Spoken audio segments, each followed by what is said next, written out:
មិនយូរប៉ុន្មានពេលយប់ក៏បានចូលមកដល់ក្រឡេកមើលអ្នកទាំងពីរឯនេះវិញពួកគេបានដុតចំការរបស់កុសលឆែអរលេងលបងចំការឆែអស់ទៅហើយតើពួកយើងធ្វើយ៉ាងម៉េចមានយ៉ាងម៉េចពួកយើងឆាប់រត់ចេញទៅក្រែងមានគេឃើញច្បាស់ជាអាសន្នធំហើយអាយ៉ាហេតុអ្វីក៏ចំការរបស់អញឆែអស់អញ្ចឹងអីអរតនាអាឡុងហេតុអ្វីបានជាពួកឯងមកទីនេះជីដៃមានកាន់ភ្លើងទៀតតើពួកឯងជាអ្នកធ្វើមែនទេលបងហើយពេលនេះធ្វើយ៉ាងម៉េចទៅលោកសេដ្ឋីមកដល់ហើយតើពួកយើងធ្វើយ៉ាងម៉េច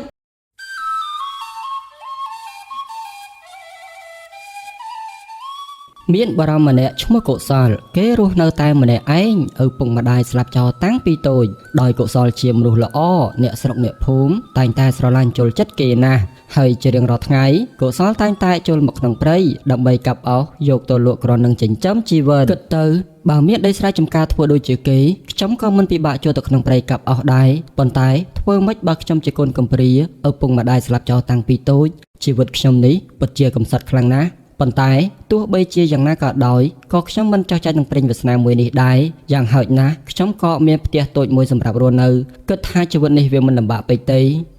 ខ្ញុំរវល់តែរអ៊ូនេះមេឃបើកថ្ងៃណាស់ទៅហើយខ្ញុំគិតថាចូលទៅក្នុងព្រៃកាប់អុសបន្តទៀតសិន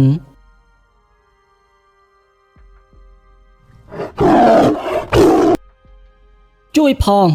ផងសត្វខ្លាវានៅចំពោះមុខខ្ញុំភ័យខ្លាចខ្លាំងណាស់តើពេលនេះខ្ញុំគួរតែធ្វើយ៉ាងម៉េចខ្ញុំមិនចង់ស្លាប់ចោលទ្រព្យសម្បត្តិរបស់ខ្ញុំទេជួយផងនៅពេលដែលលោកសេដ្ឋីកំពុងតែភ័យខ្លាចនោះស្រាប់តែមានដុំថ្មមួយដុំបានហោះសម្ដៅមកយ៉ាងលឿនចំក្បាលរបស់សត្វខ្លាដោយឈឺខ្លាំងពេកសត្វខ្លាក៏បានរត់ចេញទៅវិញទៅហើយកុសលគេក៏បានមកដល់ទីនេះល្មមហេតើអ្នកណាជាអ្នកជួយខ្ញុំទៅពេលនេះសត្វខ្លាវាបានទៅហើយលោកសេដ្ឋីតើលោកមិនអីទេឬនៅក្នុងព្រៃនេះគ្រោះថ្នាក់ណាស់ហេតុអ្វីបានជាលោកឆ្លងកាត់ផ្លូវនេះអញ្ចឹងអ្នកកំឡោះឯងគឺជាអ្នកជួយខ្ញុំសូមអរគុណឯងហើយឯងពិតជាក្លាហានខ្លាំងណាស់ត្រូវហើយខ្ញុំបានឆ្លងកាត់ផ្លូវនេះព្រោះតែផ្លូវនេះជាផ្លូវកាត់ឆ្លងព្រៃនេះតែបន្តិចនឹងដល់ផ្ទះខ្ញុំប៉ុន្តែមិននឹកស្មានថាទីនេះមានសត្វខ្លាអញ្ចឹងសោះខ្ញុំក៏ចម្លែកដែរលោកសេដ្ឋីខ្ញុំឆ្លងកាត់ផ្លូវនេះរាល់តែដងប៉ុន្តែមិនដែលឃើញសត្វខ្លានោះទេឥឡូវនេះលោកមានសុវត្ថិភាពហើយបើលោកខ្លាចចាំខ្ញុំជូនលោកទៅផ្ទះបន្ថែមទៀតមិនអីទេអ្នកកំឡោះយើងមិនហ៊ានដើរទៅមុខទេអញ្ចឹងយើងមានតែត្រឡប់ថយក្រោយវិញក៏ប៉ុន្តែមើលទៅសម្ដីសម្ដៅរបស់ឯងជាមនុស្សល្អខ្លាំងណាស់យើងទៅតែមកទីបំណុលពីអ្នកភូមិដូច្នេះយើងចង់ឲ្យប្រាក់ឯងខ្លះទុកជាការដឹងគុណមិនជាបញ្ហាអ្វីទេលោកសេដ្ឋីរឿងបន្តិចបន្តួចប៉ុណ្ណឹងនោះខ្ញុំអរគុណលោកហើយតែខ្ញុំមិនហ៊ានទទួលយកប្រាក់លោកនោះទេហើយយ៉ាប៉ុន្តែបើឯងមានការអ្វីចង់ពឹងយើងហាមាត់មកកុំខ្លាចចិត្តអីណាបាទលោកសេដ្ឋីគាត់ក៏បានត្រឡប់ក្រោយវិញនិងមិនហ៊ានឆ្លងកាត់ព្រៃនេះម្ដងទៀតឡើយចំណែកឯកុសលបន្ទាប់ពីសម្ដែងសម្ណាលជាមួយនឹងលោកសេដ្ឋីរួចគេក៏បន្តដំណើរទៅមុខដើម្បីទៅកាប់អោសនៅពេលថ្ងៃរសៀលមកដល់អាយ៉ាថ្ងៃនេះខ្ញុំកាប់អោសបានច្រើនណាស់នៅពេលដែលខ្ញុំយកទៅលក់នៅឯផ្សារប្រកាសណាស់ថ្ងៃនេះខ្ញុំនឹងបានប្រាក់ច្រើនកុសលកំពុងតែនិយាយសោកស្រាប់តែមានសម្បុកបក្សីមួយបានធ្លាក់មកដល់ចំពោះមុខគេហើយយ៉ានេះគឺជាសម្បុកបក្សីតើស្មើនេះប្រហែលជាមេរបស់ឯងទៅរកចំណីហើយបើសិនជាយើងមិនជុកឯងដាក់កន្លែងដើមទេពេលមេរបស់ឯងមកគេនឹងមិនសប្បាយចិត្តឡើយថាមិនត្រូវឯងនឹងត្រូវបានសត្វដទៃយកធ្វើជាអាហារទៀតផងដូច្នេះចាំយើងជុកឯងដាក់នៅកន្លែងដើមវិញចុះបន្ទាប់ពីកុសលយកសម្បុកបក្សីដាក់កន្លែងដើមវិញហើយគេក៏បានត្រឡប់មកផ្ទះវិញប៉ុន្តែរឿងដែលនឹកស្មានមិនដល់នោះគឺផ្ទះរបស់គេត្រូវបានភ្លើងឆេះអស់ព្រះអើយតើផ្ទះរបស់ខ្ញុំហេតុអ្វីក៏ត្រូវឆេះបែបនេះអ្នកណាជាអ្នកដុតផ្ទះរបស់ខ្ញុំទៅគ្រប់យ៉ាងដែលខ្ញុំសន្សំវាបានខ្ទេចអស់ទៅហើយតើពេលនេះឲ្យខ្ញុំទៅណា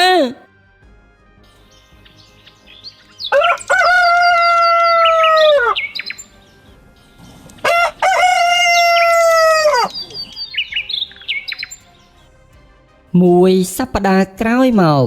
ធីតាកូនថ្ងៃនេះពុកមកទាបំណុលពីអ្នកភូមិមិនមែនមកដើរលេងទេបើកូនរវល់ទិញអីបែបនេះវាខាត់ពេលយើងណាកូនមិនអីទេកូនគ្រាន់តែដើរមើលប៉ុណ្ណោះពងបើជួបរបស់ណាពេញចិត្តកូននឹងទិញតែមួយទេពងបើកូនចង់ទិញកូនទិញឲ្យលឿនចោះព្រោះយើងមានការងារច្រើនដែលត្រូវធ្វើចាប់ពុកកូនដឹងហើយអាយ៉ាអ្នកកំឡោះម្នាក់នោះគេធ្លាប់បានជួយយើងអំពីសត្វខ្លាថ្ងៃមុនតើអ្នកកំឡោះឯងមកខាងនេះមក ពុកតាគាត់ជាបរិមម្នាក់ដែលពុកធ្លាប់បានប្រាប់ខ្ញុំកាលពីថ្ងៃមុនមែនទេត្រូវហើយធីតាកូនគេពិតជាពូកែណាស់ណែអ្នកកំឡោះឯងដល់តាណាដែរនឹងចោះហេតុអ្វីបានជាមុខរបស់ឯងមានស្នាមទៅដោយផ្សែងភ្លើងអញ្ចឹង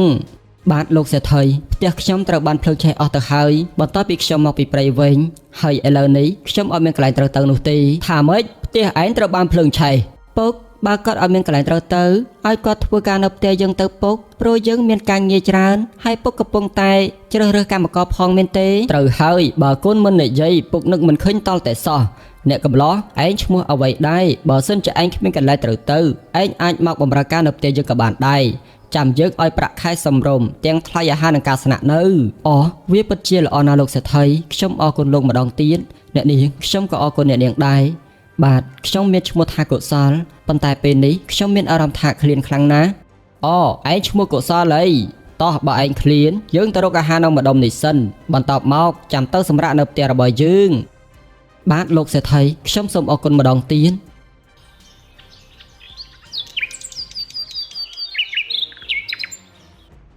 3ឆ្នាំក្រោយមកលោកសេដ្ឋីបានឲ្យកុសលគ្រប់គ្រងដីចម្ការមួយកន្លែងហើយគេធ្វើការដាំដុះបានយ៉ាងល្អទៀតផងនៅប៉ុន្មានថ្ងៃទៀតដល់ពេលដែលត្រូវប្រមូលផលហើយរយៈពេល3ឆ្នាំមកនេះខ្ញុំធ្វើការជាមួយលោកសេដ្ឋីពិតជាមានអារម្មណ៍កក់ក្ដៅខ្លាំងណាស់បងកុសលខ្ញុំបានយកផ្លែឈើដែលមានរសជាតិផ្អែមល្អបងឆាប់ភ្លក់សាក់មើលទៅអូធីតាហេតុអ្វីបានជាអ្នកនាងមកទីនេះខ្ញុំនឹកបងពេកនឹងណាថាម៉េចអ្នកនាងនឹកខ្ញុំនេះបើលោកសេដ្ឋីដឹងគាត់ច្បាស់ជាបញ្ឈប់ខ្ញុំមិនឲ្យធ្វើការនៅទីនេះបន្តទៀតឡើយខ្ញុំគិតថាមិនអញ្ចឹងទេព្រោះមើលទៅលោកពុកគាត់ក៏ពេញចិត្តនឹងបងណាស់ដែរអីពិតជាគួរឲ្យខឹងមែនយើងគឺជាក្មួយលោកសេដ្ឋីធ្វើការរស់នៅជាមួយគាត់តាំងពីតូចតែលោកពូហាក់បីដូចជាមិនឲ្យតម្លៃយើងសោះមិនថាយើងខំធ្វើការយកស្នាដៃប៉ុណ្ណាក៏ដោយចំណែកអូនធីតាក៏អញ្ចឹងដែរមួយថ្ងៃទៅរកតែអកុសលតើអានោះវាល្អអស្ចារ្យប៉ុណ្ណាទៅពិតជាគួរឲ្យខឹងមែន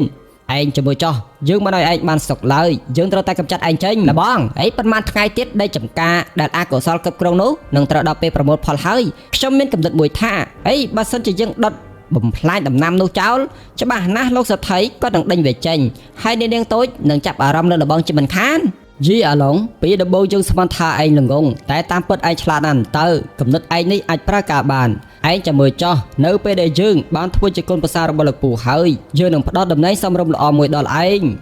បាទលបងខ្ញុំសូមអរគុណហើយអញ្ចឹងកុសលក្មួយយប់នេះឯងនៅសម្រាប់ផ្ទះយើងចោះមិនបាច់ត្រឡប់ទៅចំការទេអូខ្ញុំមិនហ៊ានទេលោកសេដ្ឋីដោយសារតែដំណាំចិត្តប្រមូលផលហើយខ្ញុំខ្លាចថាមានបញ្ហាណាលោកសេដ្ឋីអញ្ចឹងក៏បានដែរដោយសារតែមេឃចិត្តល្ងាចហើយផ្លូវក៏ឆ្ងាយទៀតយើងក៏បារម្ភអំពីសុខសុវត្ថិភាពឯងដែរបាទមិនអីទេលោកសេដ្ឋី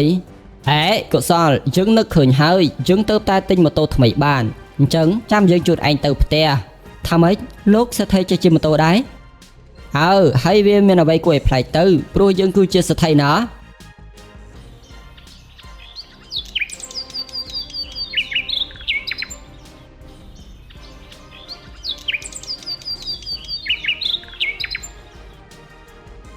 មិនយូរប៉ុន្មានពេលយប់ក៏បានចូលមកដល់ក្រឡេកមើលអ្នកទាំងពីរឯនេះវិញពួកគេបានដុតចំការរបស់កុសលឆេះអររលេង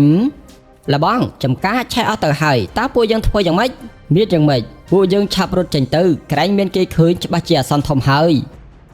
អាយ៉ាហេតុអ្វីក៏ចំការរបស់អញឆេះអស់អញ្ចឹងអារតនាអាឡុងហេតុអ្វីបានជាពួកឯងមកទីនេះជីដៃមានកាន់ភ្លើងទៀតតើពួកឯងជាអ្នកធ្វើមែនទេលបងហើយពេលនេះធ្វើយ៉ាងម៉េចទៅលោកសេដ្ឋីមកដល់ហើយតើពួកយើងធ្វើយ៉ាងម៉េចលោកពូហើយតាមពិតខ្ញុំអត់បានធ្វើនោះទេពេលដែលខ្ញុំមកដល់ស្រាប់តែបានឃើញភ្លើងឆេះទៅហើយអារតនាឯងគឺជាអ្នកដុតហេតុអ្វីទៅឬមួយក៏ឯងចំណានយើង